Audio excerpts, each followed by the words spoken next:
Unajua, katika vitu ambavyo huwa tunazingua wanawake ni pale ambapo unaingia kwenye mahusiano na mwanaume bado anajitafuta. Uwezo wa kusema atatatua kila changamoto zako ni uongo.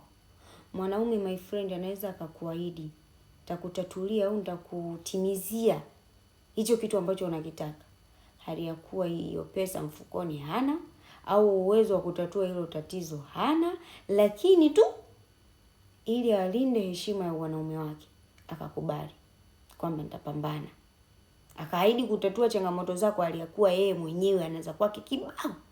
Wanaume ndio jinsi walivyo. Sasa wewe, Mungu amekupatia huyo mwanaume. Anajitafuta 100, 200, 1000, 2000 anakupatia. Kweli azikizi vitu ambavyo unavihitaji, lakini kwa upande wake ameonyesha kwamba anatamani kukea, lakini kipato chake akiruhusu. Kuna sometimes mnawaacha wanaume wenye mapenzi ya kweli kwa sababu hawezi kutatua changamoto zenu.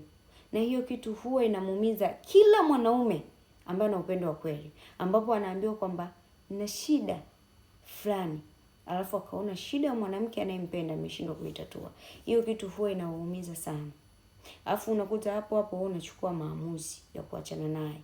Kitu kingine ambacho ni kizuri zaidi kwenye haya maisha, unaweza ukajitoa kafara kwa sababu ya mtu ambaye unampenda.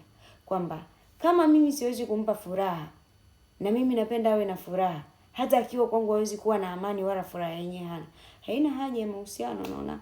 Sawa, kama umeamua kuachana tuachane. Anakuacha. Hapo ni kung'ang'ania. Umeenda huko umezurula we, umeliwa umefe.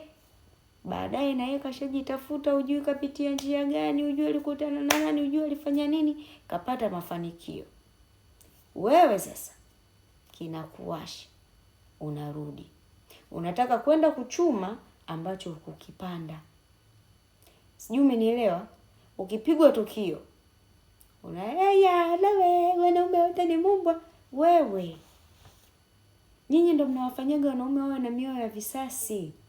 Kwa sababu unapomwacha kwa dharau au unavyomkataa kwa kejeli, lazima akizipata pesa atakuja kuhukumiwa hata yule ambaye hakuwepo wakati ambao wewe unamfanyia ubaya.